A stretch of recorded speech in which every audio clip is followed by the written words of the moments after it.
last video, we explored the Cumans' involvement in the territory of Balkan Peninsula from their emergence in the 11th century until the reign of Manuel Komnenos in Byzantine Empire. Now, we jump straight into the action after the fall of Komnenos dynasty, ended by the invasion of Norman forces from Sicily and pompous execution of the lewd, brutal, and generally hated Emperor Andronikos.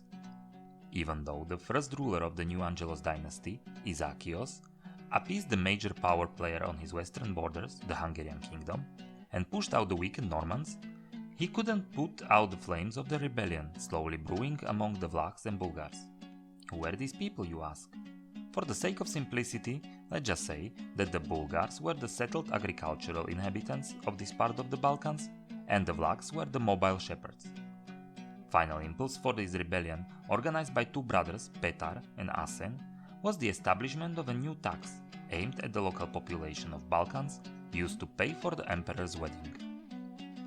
Petar and Asen started to rally the people to fight the Moloch from Constantinople in the year 1185, but the first attempt was unsuccessful. Bulgaro-Vlach army was crushed, and the brothers were forced to escape beyond the Danube to the land of the Cumans. There are debates about the origin of the brothers. Current and critical view is that the brothers were of Vlach origin, with close ties to the nomads north of the Danube, spiritually re-establishing the Bulgarian Tsardom. The name, Asen, has a Turkic origin, but cannot be used as a hard proof that the person was definitely a Cuman. Certain ties with the nomads are, however, obvious, as the Cumans were present in the most, if not all, fights with the Byzantium in the subsequent years. As a united Bulgaro-Vlach Cuman forces entered the region south of the Danube in 1186, they found out that Isakios didn't leave garrisons in the fortresses and left for the Constantinople, enjoyed a hippodrome, baths and banquets. He was obviously more interested in the comfort of the capital than the military expeditions. Situation was as following. The Bulgars and Vlachs gained foothold in the Stara Planina mountains and surrounding regions, and were annually joined by the Cumans from beyond the Danube and together pushed on more Byzantine positions. This was answered by Isakios Angelos marching against them, but usually without significant victories. One of his few actual successes was to capture Asen's wife and third brother Kaloyan, taking them as hostages in Constantinople. As in the previous episodes we quoted the writings of Anna Komnena, for this period we will use the words of Niketas Choniates, who was a chancellor of the Angelos dynasty and left a colorful descriptions of the events, of which he was sometimes even eyewitness. Opposite of Anna, his works are not so glorifying, and he can be even quite critical. Most possibly because when he wrote his books, the emperors were long dead and not remembered with much of a fondness, as they were the dynasty that led the Byzantine Empire to its destruction and non-existence for more than 50 years. Choniates described the rebel strategy and tactics, much of which can be straight up connected with the traditional nomadic way of warfare. Quoting Choniates, "They fought in their ancestral customary way. They let fly their darts and attacked with their lances. After a short while, they turned their onslaught into flight and, enticing their adversaries to follow hard behind them as though they were in retreat, then cleaved the air sharper than do the birds and wheeled about to face their pursuers, whom they fought with even greater bravery. Repeating this tactic time and again, they so prevailed over the Romans so that they no longer bothered to turn around, but with naked sword and terrifying shouts fell upon the Romans almost faster than thought. Overtaking both him who gave battle and the coward, they moved them down." The overall strategy of the rebels lied in using the high mobility of the Cuman troops together with the local soldiers' knowledge of their home turf. They were able to continue raiding while avoiding the clash with the forces under the Isakios banners, appearing on the places that the Byzantine army just left, striking and pulling back. The fights were time to time paused due to another battles going on. For example, when Third Crusade was passing through Balkans in 1189, Peter tried to convince one of its leaders, German King Friedrich Barbarossa, to help him attack the Byzantium, promising 40,000 Cumans as a support. Barbarossa declined, with their main focus on the Holy Land. Passing Crusaders, however, also commented on Cumans helping to hold Greek cities. If it was indeed Cumans, or other Turkic nomads in the Byzantine service, looking the same way in the Western eyes, cannot be proven at this point. Cuman mercenaries under the command of certain Alpamish, were also serving in the army of former Byzantine commander Alexios Branas in 1187, during his unsuccessful attempt to seize the Byzantine crown for himself. But as was said in the previous episode, Cumans didn't come to Balkans purely on raiding missions. Some of them could be considered as a local inhabitants. Good example are the Cumans, living with their herds side by side with Vlachs and Bulgars in the region of Moglena, today Almopia in Greek Macedonia. They are mentioned in the annals twice, in the years 1184 and 1196, so their presence couldn't be considered purely episodic, even though we don't know much more about them except their existence, subsistence, and higher freeman social status. Cumans mentioned in the service of Byzantines during the Third Crusade could have been possibly recruited from groups similar to this mentioned in Moglena. Choniates says that one of the reasons for the downfall of the empire was that even not noblemen, and also Cumans, could have bought the honors of being Sebastoi. All of this shows that at least some number of nomads followed the path of merchants instead of warriors. Opposite of this, Cumans from the north of the Danube came to the Balkans with sabers in their hands. Their raids were mostly seasonal, with exception of the summer. It has multiple reasons, as during the summer, the nomads are moving to the other pastures and need to tend to the herds, as well as the fact the conditions for the raiding are much better after the harvest, as the granaries are full and ripe for looting. Russian chroniclers also speak about the attacks of Russian princes on the winter camps of the Cumans on the north shores of the Black Sea, winning with ease, since the men were away on raids beyond the Danube.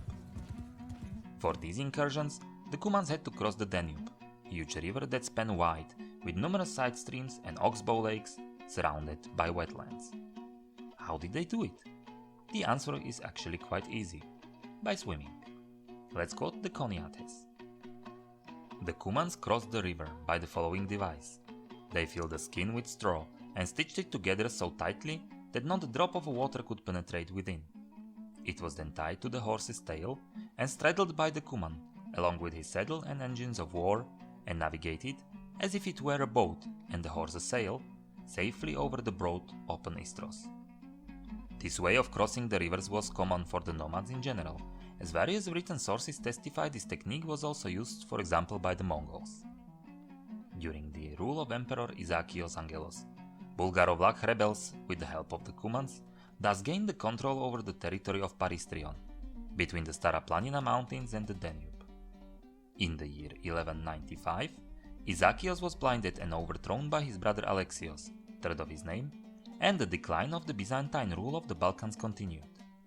During this period, a certain episode brings more light on the nature of the Cuman relations with the rebels. The individual Cuman warriors went into these adventures mainly for the personal gain as mercenaries. After one battle with Byzantines, general leading this army was captured by Cuman horsemen after luring the enemy forces into a traditional tactics of feigned retreat. According to the Choniates, the Cuman tried to hide the hostage from Asen in hope to smuggle him among the other captives north of the Danube and then ask for a huge ransom. However, Asen found out about it and the captive was, let's say, confiscated. Alexios Angelos tried to negotiate with Petar and Asen, but to no avail. The brothers gained control of further territories and established a strong political force with the main centers in Veliko Tarnovo and Preslav. The downfall of these two brothers didn't come straight from the Byzantine hands, but by the betrayal of their own people. Asen was murdered by a man called Ivanko in 1196, and his brother Petar was killed under the not certain circumstances the following year. This didn't bring the newly reformed Bulgarian Tsardom to heel, as the throne was ascended by the youngest brother of the rebels, Kaloyan, the same former hostage on the emperor's court. Kaloyan, obviously not swayed during his stay in Constantinople, strongly followed his brother's policy. He married an unnamed Cuman noblewoman to strengthen the alliance, and during his reign, the fights continued with much ferocity. According to Choniates, the biggest Cuman incursion into the Byzantine territory happened at the break of 12th and 13th centuries. The Cumans, plundering the rich cities, didn't bother with well-defended points.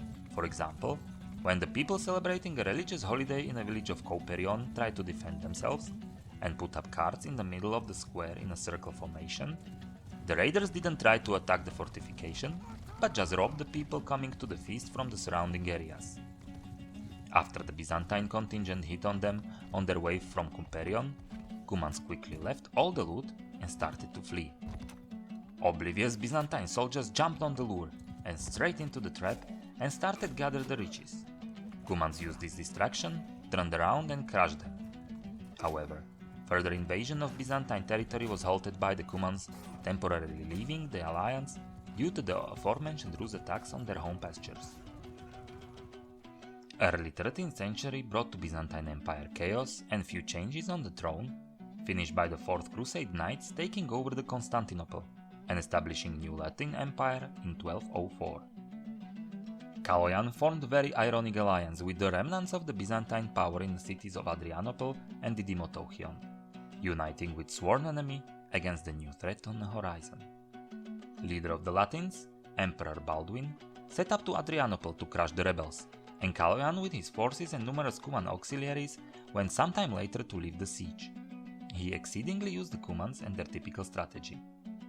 Best would be to lead against Pigniketas Choniates.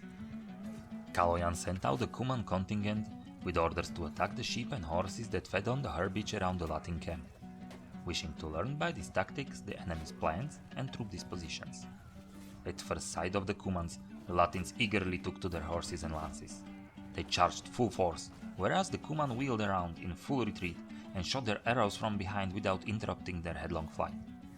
The Latins pressed on in hot pursuit of the enemy, and if they achieved nothing, it was because they were chasing winged and light-armed men. Thus ended the event of the day. Kaloyan lay in ambush in the defiles with his own troops, deploying his men along the ravines and hilltops so that the enemy would not easily detect his presence.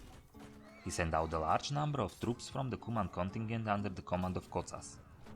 They were to ride once more against the Latin camp and repeat their earlier performance, and to turn by the same road that they had taken before. The Latins, beholding the Cumans a second time, at once took to arms, and, brandishing their spears more vigorously than before, they extended their pursuit even further. The Cumans, for the most part, shot but a few arrows behind them. Lightly armed and riding swifter mounts, they easily led on the Latins, who were completely unaware of where they were going, and rode into the very places where the snares and ambuscades had been laid. The Latins, exhausted from the exertion of the chase, with horses thoroughly spent, were ensnared by the unwearied Cuman troops, cut off and encircled. Overpowered by the multitude of Cumans in hand-to-hand combat, they were thrown from their horses.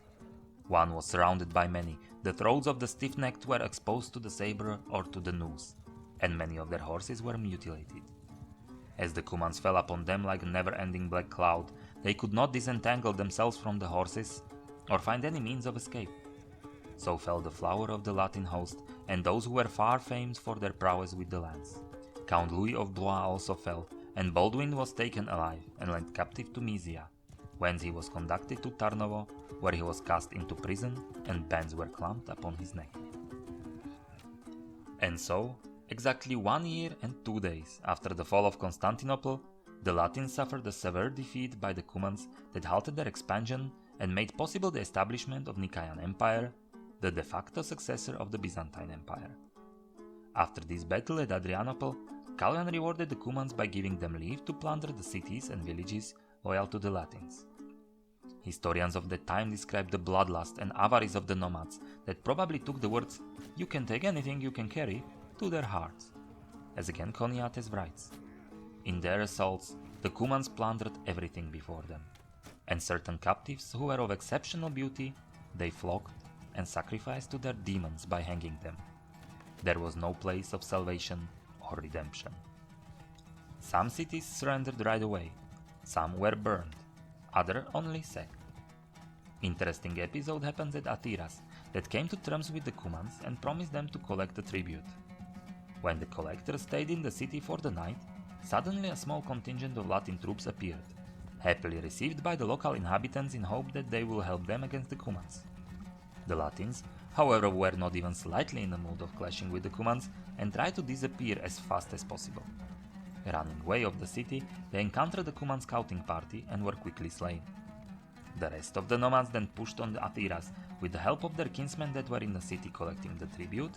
They climbed up the walls, opened the gates and mercilessly slaughtered the sleeping inhabitants. Step by step, Kaloyan moved closer and closer to Constantinople. But starting the summer of 1207, his Cumans had to abandon him and return back to Danube, thus stopping the expansion for a while. After the short renewal of the siege of the city of Thessaloniki in autumn, Kaloyan died in his tent, possibly murdered.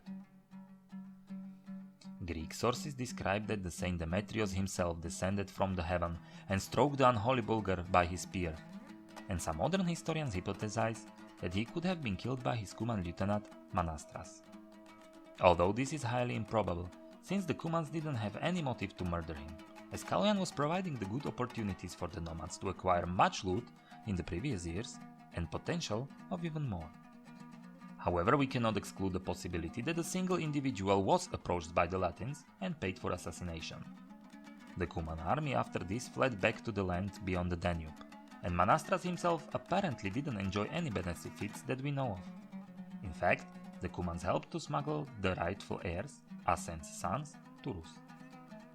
New Tsar Boril, Kaloyan's nephew from an unnamed sister, married his widow, the Cuman princess, to legitimize his rule, but sometimes later she disappears from the history, probably in a monastery, and Boril marries again.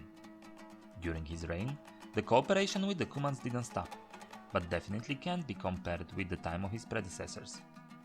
Cumans also appear as his adversaries. When in aim to crush the rebellion in area of Vidin, Boris asked for the help from Hungarian King Andrew II. Hungarian relief force, that included also Pechenek and other nomadic-style cavalry units, the Sekelis, met with 3 chieftains from Cumania, killed 2 of them and captured the third one named Karas. But the rightful heir of the Bulgarian throne, later crowned as Ivan Asen II, wasn't idly sitting in the Rus exile. As he came to an age, he tried to oust the power from his cousin Boril, and after crossing the Danube with his Rus and Cuman allies, he was able to capture Tarnovo after a lengthy siege in 1218. Boril was captured and blinded. Ivan was always able to call upon the Cumans to help him with constant squabbles with either the Nicaean or Latin Empire, but the numbers of the nomads available to him deteriorated. In 1235, at the Battle of Klokotnica, the Cuman auxiliaries counted under 1,000. The reasons were simple. The Cuman-Rus alliance was defeated by the Mongols at the Battle of Kalka, which was preceded by the loss at the Caucasus, and finally the subjugation of the Cuman tribes into the Mongol Empire around 1236-37. New player, emerging from the steppes of Mongolia, swept away the social organization of the Cumans and set the parts of the different clans flying for their lives. Of course, they entered also the Balkan Peninsula, as well as other countries, but this is a topic for another video. Next time, the thunder of the Cuman hooves will be very quickly followed by those of the Mongols.